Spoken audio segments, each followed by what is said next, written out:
Friends, welcome to my channel. Friends, ఒక sad news మనందరికీ, దేశం మొత్తానికి ఒక సాడ్ న్యూస్. ఇది ఒక సాడ్ న్యూస్. ఆ న్యూస్ ఏంటంటే, farmer prime minister Manmohan Singh గారు అస్వస్థతతో చనిపోయారు. ఆయన వయసు వచ్చేసరికి 92 సంవత్సరాలు. సో నాకైతే చాలా బాధగా ఉంది. అండ్ మన్మోహన్ సింగ్ గారి గ్రేట్నెస్ ఏంటంటే, he is a very big economist అనమాట. మంచి ఫైనాన్షియల్ సిచ్యువేషన్స్ ఎలాంటివి వచ్చినా సరే బాగా హ్యాండిల్ చేసేవారు ఆయన. ఇంకోటి ఏంటంటే, 1991లో 1996 వరకు ఏంటంటే ఆయన ఫైనాన్స్ మినిస్టర్గా ఉన్నారు. ఆ తర్వాత 2004 నుంచి 2014 వరకు ఆయన ప్రైమ్ మినిస్టర్గా సేవలు అందించారు దేశానికి. ఆయన ఎక్కువ కాలం చేసిన ప్రైమ్ మినిస్టర్లు 3వ జాబితాలో ఉన్నారనమాట.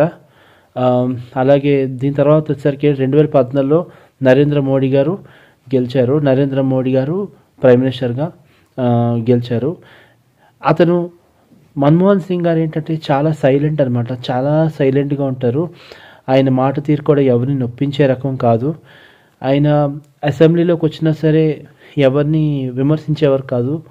ఏదైనా సరే పాయింట్ మాట్లాడేవారు, కానీ బేస్లెస్ పాయింట్స్ అనేది ఎప్పుడు ఉండేది కాదు. వెరీ రిజర్వ్డ్గా ఉండేవారు, కానీ ఆయన డెసిషన్స్ మాత్రం చాలా పర్ఫెక్ట్గా ఉండేది. ఆయన ఎన్నో ఆర్థిక సంస్కరణలు తీసుకొచ్చారు.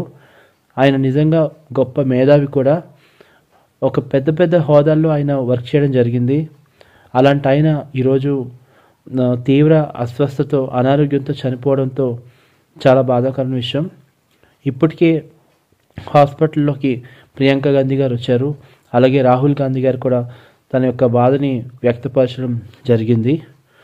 ఇది నిజంగా మన దేశ ప్రజలందరికీ ఇది ఒక sad news and bad news. ఒక బ్లాక్ డేగాని కూడా మనం వర్ణించవచ్చు. ఎందుకంటే అలాంటి మంచి నాయకుడిని మనం ఎప్పుడూ ఇంకా మళ్ళీ చూడము.